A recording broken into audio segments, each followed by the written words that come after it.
Aujourd'hui, la difficulté la plus importante, c'est la gestion des insectes dans nos installations, due en partie en fait, au manque de froid qu'on a eu pendant 2 hivers et qui a multiplié les insectes. Et c'est vrai qu'aujourd'hui, la gestion de ces insectes et la gestion des températures est importante pour nous avec l'optimisation de la ventilation pour essayer de ventiler au plus juste et dans les périodes de froid pour éviter ces insectes qui sont aujourd'hui l'une de nos problématiques les plus importantes.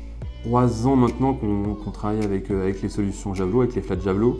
Pour nous, il y a 2 choses importantes en tout cas. Il y a une, d'avoir à distance la température de nos grains. On a pas mal de sites qui sont stockés sans le personnel permanent. Donc ça permet à distance d'aller voir la température, de pouvoir gérer au mieux la ventilation.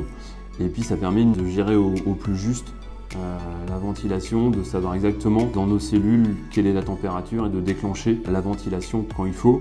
Et puis on teste en ce moment la ventile Javelot aussi qui permet justement d'aller un peu plus loin et d'aller encore plus dans la gestion la plus fine possible et d'optimiser les temps de ventilation. L'idée elle est vraiment d'aller chercher la plage de froid la plus juste possible et au bon moment pour essayer de gagner quelques degrés pour lutter contre la prolifération des insectes. Alors on est plutôt très satisfait des flats Javelot, moi en tant que responsable qualité, mais les équipes sur le terrain aussi. On a de très bons retours des gens de silo dans l'utilisation par rapport à ce qu'ils ont pu connaître avant comme autre système, donc ça ils sont plutôt très contents. Il n'y a pas de gros problèmes et on est vraiment satisfait de cette technologie. Je pense que dans 10 ans, on aura des vrais spécialistes du stockage dans nos personnels, avec, je pense, un silo connecté encore plus qu'il est aujourd'hui, avec les flats Javelot.